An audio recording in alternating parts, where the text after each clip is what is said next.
The sun was a merciless hammer, beating down on the dusty square of Redemption Gulch, a town whose name had long ago become a bitter joke.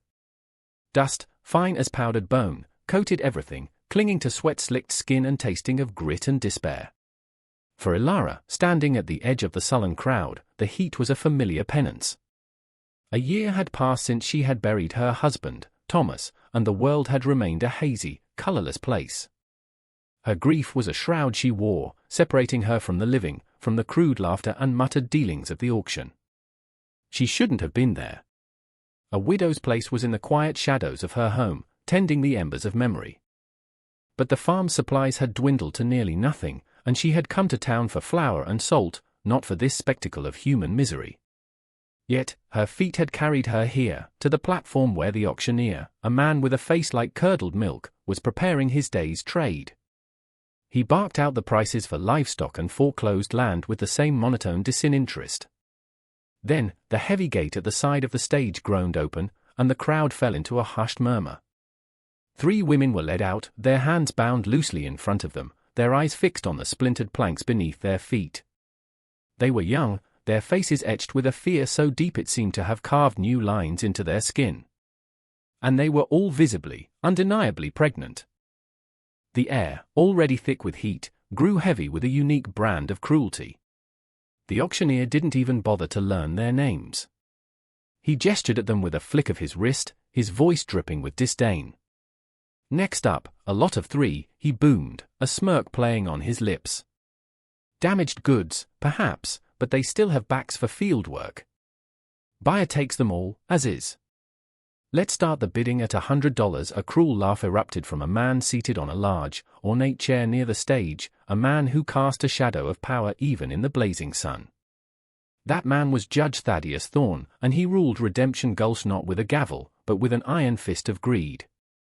His wealth was built on the misfortunes of others, his land holdings expanding like a disease, consuming the small farms of those who faltered. His smile was as cold and thin as winter ice on a shallow pond. $100. Thorne bellowed, his voice carrying across the silent square. You're too generous, Miller. You're not just selling 3 field hands, you're selling 3 extra mouths to feed, and then 3 more after that.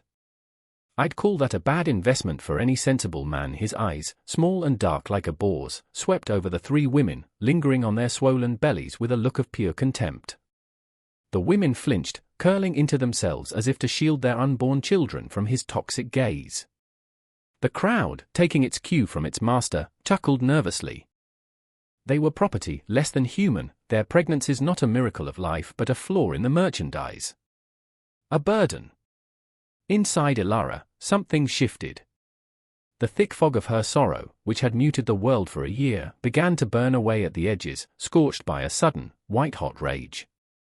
She saw not damaged goods, but 3 terrified mothers-to-be. She remembered Thomas, her Thomas, a man whose hands were calloused from honest work and whose heart was wide enough to believe in a better world. He would have never stood for this. He would have said, silence in the face of evil is a sin of its own. Aara, his voice was a ghost in her ear, but for the first time in a year, it wasn't a whisper of grief, but a call to arms. The auctioneer, eager to please Thorne, tried again. $50, then? Can I get 50 for the lot? The silence that followed was suffocating, a collective agreement with the judge's cruel assessment. They were worthless.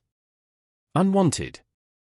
Into that crushing silence, a voice, quiet yet clear as a bell, sliced through the air. $110. Every head in the square swiveled in unison, a sea of shocked and confused faces turning to find the source. They found Aara, standing alone, her chin held high, the grief shroud in her eyes replaced by a burning fire. She, the reclusive widow of Thomas Blackwood, had spoken. A woman who had barely been seen in town since her husband's funeral was now bidding at a slave auction. The auctioneer squinted, genuinely bewildered. "Did I hear 110?" he asked, cupping a hand to his ear. Aara's gaze didn't waver.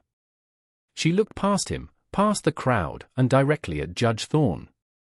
His smile had vanished, replaced by a mask of irritated disbelief. He saw her not as a serious bidder, but as a momentary disruption, a fly buzzing annoyingly at his feast. The widow has a soft heart, he sneered, loud enough for all to hear. And an empty purse, I'd wager. Pity is a luxury, madam, one I doubt you can afford, he motioned to the auctioneer with a flick of his fingers. $200, Thorne declared, his voice booming with authority. It wasn't a bid, it was a dismissal, a public rebuke meant to put her back in her place. He was swatting the fly. But Aara did not retreat. The fire inside her was building, stoked by the memory of her husband's principles and the sight of the women's despair. She had come to town with $20 for supplies. She had $200 more saved at home, her entire worldly wealth since Thomas's passing. It was meant to last her through the winter, to keep the cold from the door of their small, lonely farmhouse. It was her security, her future. 210, she said, her voice stronger this time, echoing the defiance that was solidifying in her soul. A gasp rippled through the crowd. This was no longer pity. This was a challenge. Judge Thorne's face darkened. The annoyance was curdling into anger. Who was this woman, this ghost of a wife, to publicly oppose him? He was about to lash out, to end this foolishness with a bid so high it would crush her, when Aara's eyes locked onto the smallest of the three women. The young woman was trembling, her hands twisting the rough fabric of her dress. Clutched in her fist was a small object, something she was holding onto as if it were the last anchor in a raging sea. It was a bird, carved from a piece of pale whitewood, its wings slightly upturned as if in mid-flight.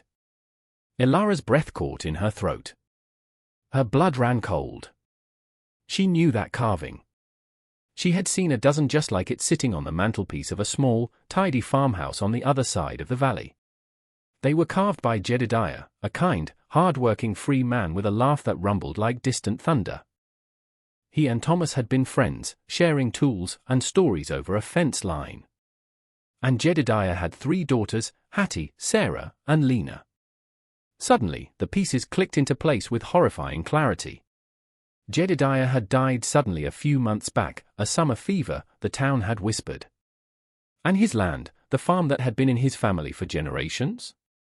It had been absorbed into the ever-expanding Thorne estate, the result of some mysterious, unpayable debt that had materialized only after his death. These weren't just 3 random, pregnant slaves. They were Jedediah's daughters. Free women who had been illegally and monstrously enslaved by the very man who now mocked them from his throne of power. The judge hadn't just stolen their land, he had stolen their lives, their freedom, and their very identities. The sale was not a transaction, it was the final, brutal act of erasure. The fight was no longer about pity for strangers. It was about justice for friends. It was about honoring the memory of 2 good men, Thomas and Jedediah, whose values Thorne was now spitting on in the town square. The rage in Aara's chest became a furnace. Thorne, oblivious to her discovery, saw only her hesitation and mistook it for weakness. "Have you come to your senses, Mrs. Blackwood?" he taunted. "Or are you ready to throw away your last pennies on a lost cause?" $500, he roared, the price jumping to an absurd level. He leaned back in his chair, folding his arms, a smug look of victory on his face. He expected her to crumble, to retreat in shame and defeat. The crowd held its breath, anticipating the end of the strange spectacle. They watched Aara. She took a deep breath, her small frame seeming to grow in stature. The money she had was gone, spent 10 times over by his last bid. She had nothing left. Nothing but the farm. The home she had built with Thomas. The fields they had plowed together, the porch where they had watched the sunset, the roof that had sheltered their love. It was all she had left of him. It was a living, breathing memory, a sanctuary of her heart. To lose it would be like burying him all over again. Her mind raced, the faces of Hattie, Sarah, and Lena swimming before her eyes, their terror, their stolen legacy. She thought of their unborn children, destined to be born into the hell Thorne had created for them. Then she thought of her empty home, the silence, the cold bed. What was a sanctuary if it was built on the foundation of turning away from such evil? A memory was not a life. The auctioneer began his count, his voice sounding like a death knell for the 3 sisters. 500 going once. 500 going twice the finality of it hung in the air. Judge Thorne's smirk widened. It was over. But then, Aara moved. She reached into the satchel at her waist, her hand bypassing the small coin purse. Instead, her fingers closed around a folded, precious document. It was the deed to her farm, the paper that held the ink of her and Thomas's names, the proof of their shared life, their dreams. Her hand trembled as she pulled it out. It felt as heavy as a tombstone. She held it up, the paper fluttering in the hot, dusty breeze. Her voice did not break. It rang with the clarity of impossible sacrifice. "I bid this," she said, her eyes locked on the auctioneer. The Blackwood Farm. 160 acres of cleared land, with a house, a barn, and a freshwater well. "It is worth 10 times his offer." A collective, audible gasp swept through the crowd. No one had ever seen anything like it. Land for lives. A home for hope. The auctioneer stared, his mouth agape. Judge Thorne shot to his feet, his face a mask of utter shock. He had meant to humiliate her, not to trigger an act of such insane, profound defiance. The world seemed to stop spinning, every eye fixed on the woman holding a piece of paper that represented her entire world. She gave up the last memory of her love to save strangers. Would you have the strength to make that choice? Tell us in the comments what true courage means.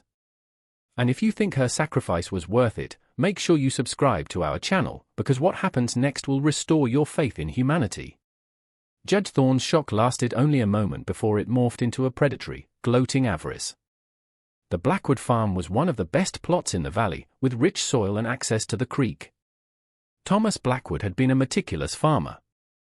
To acquire it for the price of 3 slaves he already considered his property was a stroke of genius, a victory beyond his wildest imaginings. He would not only crush the insolent widow but profit immensely from her foolish, sentimental gesture. Accepted, he roared before the auctioneer could even process the bid. He strode forward, his hand outstretched, snatching the deed from Aara's grasp. He unfurled it, his eyes scanning the document with a hungry glee. A binding offer, witnessed by the entire town, he declared, a triumphant laugh echoing across the square. "Miller, the women are hers. The farm is mine." He spat the words out like a conqueror planting his flag. Aara did not watch him. She felt a pang of loss so sharp it nearly buckled her knees, but she forced herself to stand tall. She had made her choice. She turned her back on the gloating judge and walked toward the platform. She untied the ropes from the women's wrists, her touch gentle. Hattie, the eldest, looked at her, her eyes wide with a confusion that was slowly being replaced by a dawning, fragile hope. "Why?" she whispered, her voice hoarse. "Why would you do this?" Aara simply met her gaze and said, "Your father was a good man." As she led the 3 sisters away from the auction block, a figure detached himself from the crowd. It was Dr. Matthews, a man whose face was perpetually etched with a weary concern. He had been Thomas's friend, too, and had tended to Aara in the first dark days of her widowhood. He had watched the entire exchange, and a shame so profound it felt like a physical illness had settled in his gut. He had stood by silently for years, watching Thorne's poison spread, too afraid of the judge's power to intervene. But Aara's courage had held up a mirror to his own cowardice, and he could no longer stand the reflection. The doctor fell into step beside them as they reached the edge of the square, away from the prying eyes of the town. "Aara," he began, his voice low and urgent. "What you did? It was the bravest thing I have ever seen." He paused, swallowing hard. "It makes what I have to tell you even more shameful." He looked at the 3 sisters, his expression full of regret. "I was the one who signed your father's death certificate." Hattie recoiled slightly, a flash of pain in her eyes. "Judge Thorne was there that night," the doctor continued, forcing the words out. "Jedediah had been sick, yes, but it was a mild ailment. It shouldn't have killed him. Thorne arrived with a bottle of medicine, insisting I administer it. He said it was a special tincture. When your father passed, not an hour later, Thorne pressured me. He leaned on me, reminding me how much business he sent my way, how easily he could ruin my practice. He had me sign the certificate then and there. Cause of death, summer fever. The confession tumbled out, a torrent of guilt and fear. I never examined the body properly. I never questioned the medicine. I was a coward. Aara listened, her heart pounding. This was the proof. This was the missing piece that turned suspicion into fact. Can you prove any of this? She asked, her voice tight. The doctor nodded, a new resolve hardening his features. I have my medical logs. I noted Thorne's visit and the tincture he provided. It's not a confession, but it's an anomaly, a record of his presence and interference. It's a start. An alliance was forged in that dusty alleyway, born from one woman's sacrifice and another man's shame. It was no longer just about rescue. It was about retribution. The next day, the town council was in session, with Judge Thorne presiding from his elevated seat at the head of the room, looking more smug and powerful than ever. He was explaining a new land tax, a measure designed to squeeze the remaining small farmers, when the doors to the hall swung open. Aara entered, flanked by Dr. Matthews on one side and Hattie, Sarah, and Lena on the other. They walked with a quiet, powerful dignity that commanded the room's attention. Thorne slammed his gavel down. This is a private meeting. You have no business here, madam. I own your farm. Your opinion is no longer required in civic matters. Marshal, remove them. The town marshal, a portly man who usually did Thorne's bidding without question, hesitated. The look on Aara's face was not one of a defeated woman. It was the look of a reckoning. Before the marshal could act, Dr. Matthews stepped forward, holding up a leather-bound logbook. I have business here, Judge, he announced, his voice ringing with newfound conviction. It concerns the death of a free man, Jedediah, and the subsequent illegal seizure of his property and enslavement of his children. He opened the book. I have a record here of your visit to Jedediah's home on the night he died, and of the unregistered tincture you insisted he take. I am now officially retracting my diagnosis of death by natural causes and requesting the marshal open a full investigation into the possibility of murder by poison. A shocked silence fell over the council room. Thorne's face went from ruddy to pale in a heartbeat. This is an outrage. Slander from a senile doctor and a hysterical woman, he sputtered. But the seed of doubt had been planted. Then Hattie, the once silent victim, found her voice. It was not a whisper, but a clear, strong denunciation. He lies, she said, pointing a trembling finger at Thorne. The day after we buried our father, his men came with papers claiming a debt we never knew existed. They forced us from our home. Our home! Her cry of injustice was so pure, so full of pain, that it cracked the foundation of fear that had held the town in thrall for years. An old farmer in the back stood up. He did the same to me. A mysterious debt after my crops failed. Another woman cried out, and me. After my husband died. The room erupted in a chorus of accusations, a dam of long-suppressed grievances bursting forth. Thorne's power, built on intimidation and isolation, crumbled when faced with a united community. The marshal, seeing the tide turn so decisively, saw not a powerful judge, but a cornered criminal. He walked past Aara and placed a heavy hand on Thorne's shoulder. Thaddeus Thorne, he said, his voice firm. You are under arrest. 6 months later, the autumn sun cast a gentle, golden light on the valley. The air was crisp with the promise of a peaceful winter. Judge Thorne was gone, tried and convicted not only for the murder of Jedediah, but for a dozen counts of fraud and illegal enslavement. His reign of terror was over, his ill-gotten land seized and, where possible, returned to their rightful owners. The deed to the Blackwood farm had been found on his desk, the transfer never officially filed. It was returned to Aara, but she no longer wanted it. The house was full of ghosts and a life that was no longer hers. Instead, a new arrangement was made. Hattie, Sarah, and Lena, now the legal owners of their father's thriving farm, invited Aara to live with them. They tore down the fence that had once separated the two properties, creating one large, unified homestead. The house, once silent with grief, was now filled with the sounds of life. In the late fall, 3 healthy babies were born, their cries not of sorrow, but of vibrant, unblemished freedom. They were born into a world their mothers and Aara had fought for. Aara, who had thought her chance for a family was buried with Thomas, found herself a beloved aunt, a matriarch, a founder of a new kind of family forged not by blood, but by courage and sacrifice. Her grief for her husband hadn't vanished, but it had transformed. It was no longer a shroud, but a wellspring of strength, the source of the love that had prompted her to act. She had found a new purpose, not in clinging to the past, but in building a future. The story teaches us a profound moral, that one person's courage, born from love and loss, can ignite a fire of justice in the hearts of a whole community. It proves that true wealth is never land or gold, but the integrity we show, the kindness we extend, and the family we have the courage to build in the face of despair. If this story touched your heart, subscribe and become part of our community of story lovers. And don't go anywhere, click on the video that's appearing on your screen right now for a story of justice that we promise is even more powerful.